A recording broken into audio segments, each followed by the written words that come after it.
Hey everyone, welcome back to Corporate Decoder, the place where we peel back the layers of corporate filings and find out what is really going on behind the fancy jargon. Today, we're diving into Brand Engagement Network Inc.'s latest quarterly report, a document that might have more drama than a soap opera. Before we jump in, if you love getting crystal clear insights into exactly what these financial reports mean for companies, do us a favor and hit that subscribe button. And hey, we've got a thriving community over on Discord discussing these types of filings, so make sure to join us. The link is in the description. Alright, let's get straight to it. Brand Engagement Network Inc., or BEN as they like to be called, is an AI platform provider. They're aiming to use things like artificial intelligence and blockchain to help businesses in different industries. Sounds fancy, right? But what does their financial report say about how they are actually doing? First off, looking at their balance sheets, as of the 30th of September 2025, the company had total assets of about $16.4 million. Now, that might sound like a lot, but compare that to their total liabilities, which were over $12.9 million. That is a lot of debt. Checking their current liabilities, we see accounts payable hovering around $5 million in September of 2025. That is a healthy chunk of money they owe to their suppliers. Now, let's talk about the long-term picture. Their accumulated deficit, that is basically all the losses the company has had since it started, was over $52 million by September 2025. That is a pretty big hole to climb out of. And if we look at their income statements for the 3 months ending the 30th of September 2025, they reported a net loss of nearly $2.5 million. For the 9-month period, that loss ballooned to over $5 million. Ouch. They are definitely not making profit right now. You might wonder, are they even making any money? Well, for the 3 months ending the 30th of September, revenue was about $60,000. For the 9 months, it was around $75,000.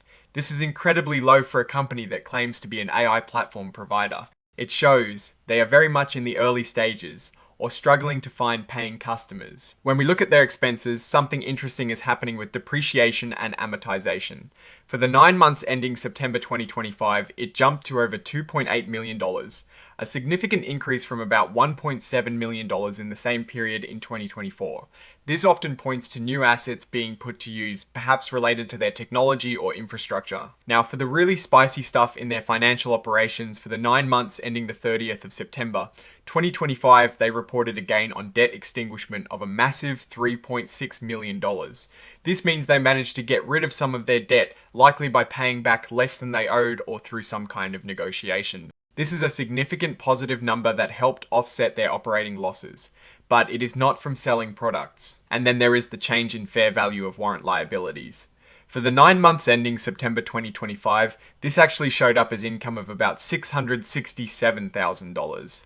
This reflects the shifting market value of their outstanding warrants, not actual business profits. It highlights how much their financial results can be influenced by market fluctuations rather than just their core business activities. When we look at the balance sheet, their stockholders' deficit indicates that the company's total liabilities are greater than its total assets.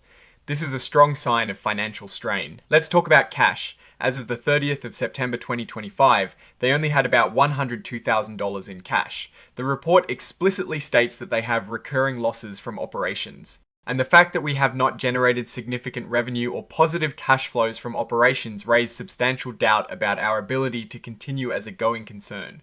Basically, they are worried about staying in business for the next 12 months without more money. This is a serious red flag for any investor. They mention a Yorkville promissory note from November 2024 for about $1.7 million. It doesn't even bear interest initially, but it has a hefty 18% interest rate if they default. And guess what? They are in default with over $400,000 still outstanding. They eventually settled this, paying almost $487,000. This shows how precarious their financial situation is, having to scramble to settle debts. Then there is the Cohen convertible note, a $1.9 million loan from April 2024. It is supposed to convert into stock, but they're in default here too, with $760,000 still owed. They've converted some of it into shares, but still, another debt issue. They've been involved in numerous private placements like the Mace Bar. They sold shares and warrants to investors. A good chunk of these shares and warrants were put into an escrow account, meaning they only get the cash if certain conditions are met. This complex financing structure often signals a company struggling to raise money through more traditional means. They also have a standby equity purchase agreement, or SEPA, with Yorkville allowing them to sell up to $50 million of stock. This is like a safety net, but selling shares at a discount, as allowed here, can dilute existing shareholders. They've already issued about 1.5 million shares under this agreement in 9 months in 2025. There is a whole section on warrant exercises and reload agreements, like the January warrant exercise agreement. It sounds complicated and involves reducing exercise prices and issuing new warrants. This kind of activity typically happens when a company is trying to incentivize warrant holders to exercise their options to bring in much needed cash. Things get even more interesting with legal battles. They terminated a reseller agreement with AFG Companies Incorporated and have sued them for fraud, breach of contract, and hiding a cyber attack. This suggests a major business relationship has soured and it is costing them their time and money, and it gets worse.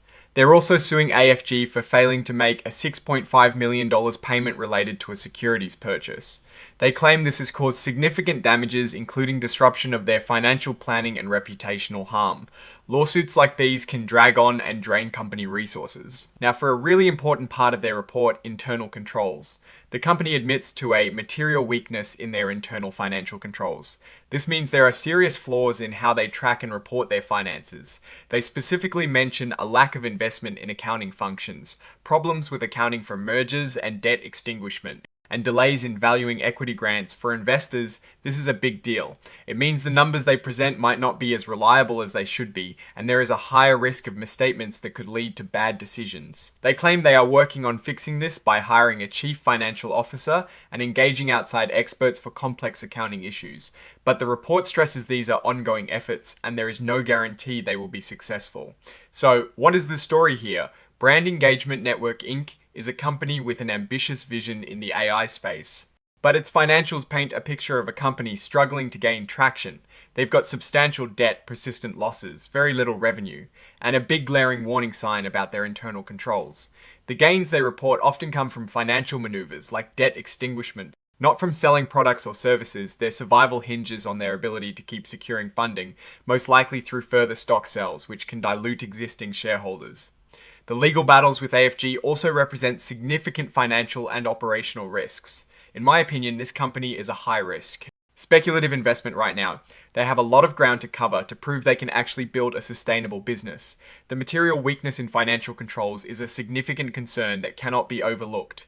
While they have innovative technology ideas, the execution and financial management appear to be the weak links. What is your take on Brand Engagement Network Inc.'s latest report? Do you think they can turn things around, or is this a company to steer clear of? Let me know your thoughts in the comments below. If you found this deep dive helpful, please give this video a thumbs up and subscribe for more. And don't forget to join our Discord community for even more in-depth discussions. Thanks for watching, and we'll see you in the next video.